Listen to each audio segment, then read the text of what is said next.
STEM គឺជាពាក្យកាត់ដែលតំណាងឲ្យមុខវិជ្ជាស្នូលចំនួន4រួមមាន S Science វិទ្យាសាស្ត្រ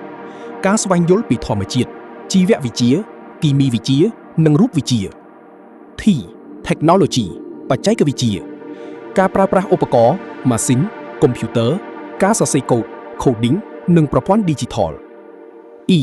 Engineering វិស្វកម្មការរចនាការបង្កើតនិងការដំឡើងដូចជាការធ្វើស៊ីគ្វីអគ្គិសនីគ្រឿងយន្តឬរ៉ូបូត M Mathematics គណិតវិទ្យាការគណនាលេខរូបមន្តនិងតក្កវិទ្យាគោលបំណងរបស់ STEM គឺបណ្ដុះបណ្ដាលសិស្សឲ្យមានគំនិតបែបវិភាគ Critical Thinking ការពិនិត្យរកហេតុផលនិងការដោះស្រាយបញ្ហាជាក់ស្ដែងតាមបែបវិទ្យាសាស្ត្រនិងបច្ចេកវិទ្យារីឯ STEAM វិញគឺត្រូវគេពង្រីកបន្ថែមចេញពី STEM ដោយគ្រាន់តែថែមអក្សរ A មួយទៀត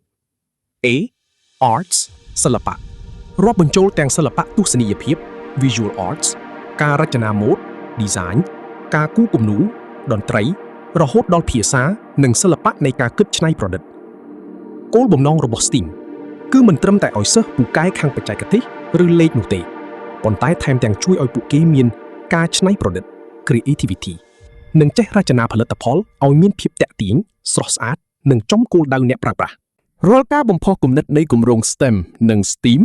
នឹងមានបង្ហាញក្នុងទំព័រ STEM STEAM របស់គេហទំព័របាត់ដំបងបច្ចេកវិទ្យាអេឡិចត្រូនិកតាមរយៈ www.bedcamp.com